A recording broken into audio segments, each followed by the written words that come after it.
Dictation 85 शब्द प्रति minute. 5 second बाद शुरू।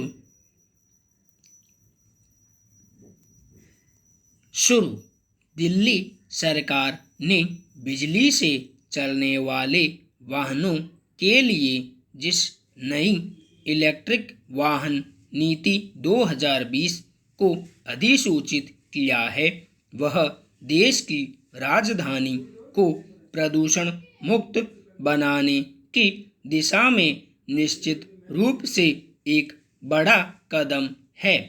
लंबे समय से यह प्रयास चल रहे हैं कि देश में बिजली से चलने वाले वाहनों को बढ़ावा दिया जाए, ताकि शहरों में तेजी से बढ़ रही वायु प्रदूषण की समस्या से निपटा जा सके।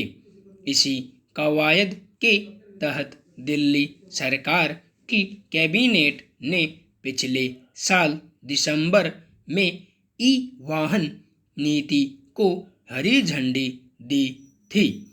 नई नीति में सबसे ज़्यादा जोर इसी बात पर दिया गया है कि बिजली वाहनों के इस्तेमाल को बढ़ावा देने के लिए लोगों को हर स्तर पर सुविधाएं दी जाए।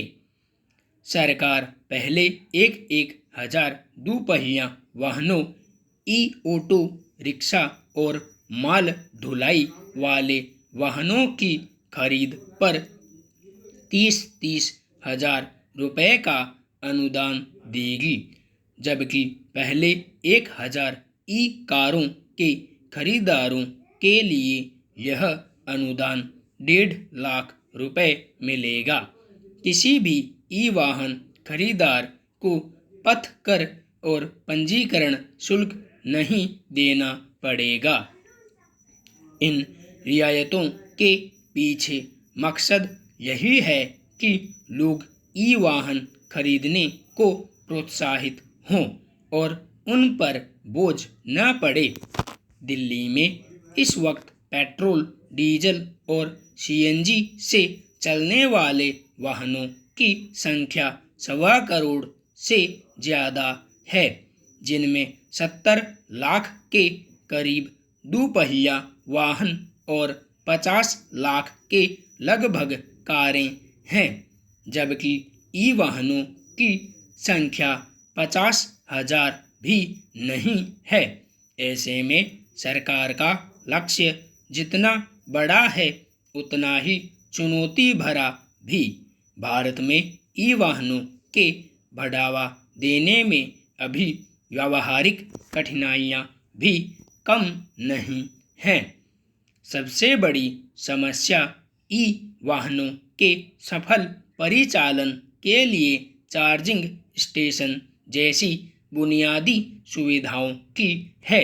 इसलिए सरकार ने घरों में चार्जिंग पॉइंट लगाने तक का बंदोबस्त किया है और इसके लिए भी सरकार अनुदान देगी।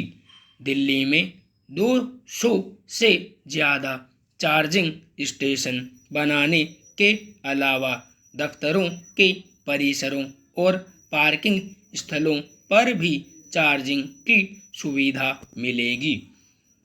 अगर ई वाहन खरीदने में लोगों की जेब पर बोझ न पड़े और बैटरी चार्ज करवाने के लिए धक्के न खाने पड़े, तो निश्चित रूप से लोग बिजली वाहनों को प्राथमिकता देंगे।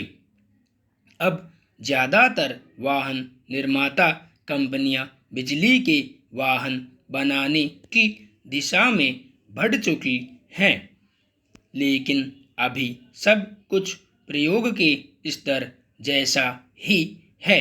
भारत में ई वाहनों का प्रयोग अभी शुरुआती चरण में है, इसलिए इसे लेकर लोगों के मन में यह शंका हो सकती है कि सामान्य वाहनों की तरह बिजली वाहन भारत में खरे उतर भी पाएंगे या नहीं।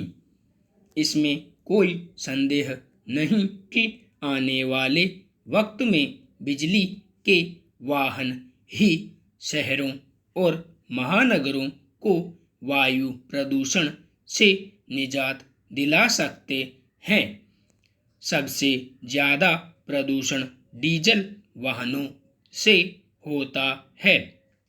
इसीलिए कई कंपनियों ने पिछले कुछ सालों में डीजल वाहन बनाने भी कम कर दिए और बिजली से चलने वाली गाड़ियां तैयार करने की दिशा में पहल की है। सरकारी स्तर पर नीतियां बनाने से कहीं ज़्यादा बड़ा और चुनौती भरा काम उन पर ठोस तरीके से अमल का है।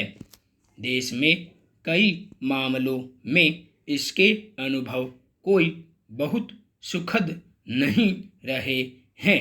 ऐसे में दिल्ली सरकार अगर इस नीति पर पूरी शिद्दत के साथ काम करती है तो निश्चित रूप से इस दिशा में बड़ी कामयाबी हासिल की जा सकती है और दूसरे राज्यों के लिए यह अनुकरणीय मिसाल बन सकती है। संपूर्ण विराम।